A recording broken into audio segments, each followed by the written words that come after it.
हे कलियुग आहे. इथं लोक फक्त कागदोपत्री हुशार झालेत. कळतंय ना माझं बोलणं? हे कलियुग आहे. इथे लोक फक्त कागदोपत्री हुशार झालेत. आंतरिक जर विचार केला ना या लोकांचा, तर या लोकांसारखे अडाणी लोक दुसरे कोणीच नाही.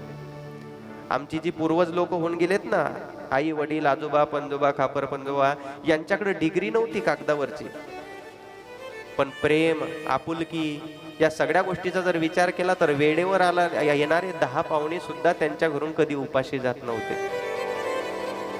आताच्या काळाची परिस्थिती अत्यंत बिकट आहे.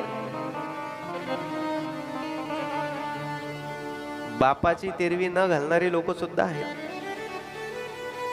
ज्या बापानं माझ्या मुलाला अजून मोठी डिग्री घेता कशी येईल याकरता गावाकडची जमीन विकेपर्यंत निर्णय घेतला, ज्याला मी शिकवताय तो मला वागवेल का नाही याची शाश्वती नसताना सगळं विकून त्याला पैसा दिला. शेवटी मुलगा कोणी कॅनडाला गेलाय, कोणी अमेरिकेला गेलाय. राहता राहता असं मनात भाव निर्माण झालं की आपण NRI व्हायला पाहिजे, तिकडचं नागरिकत्व स्वीकारायला पाहिजे. स्वीकारलं गेलं आणि काही वर्षानंतर निरोप आला, दादा ज्या बापानं तुला एवढं शिकवलं, एवढ्या पात्रतेचं एवढ्या लायकीचं बनवलं ना, ते बाबा इहलोकाची यात्रा संपून निघून गेले, तुला यावं लागणार आहे.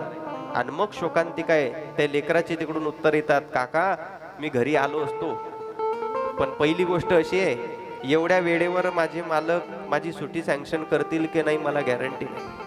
आणि त्यातही दुसरा विषय असा, मला येऊन जाण्यामध्ये जेवढा खर्च होईल ना तेवढ्यामध्ये आपलं गाव 2दा जेवण करेल. त्यापेक्षा मी तुम्हाला पैसे पाठवतो, तुम्ही चांगल्यात चांगला कार्यक्रम करा. सांगा ना, अशा शिकलेल्या माणसाला सुशिक्षित म्हणावं का अशिक्षित म्हणावं?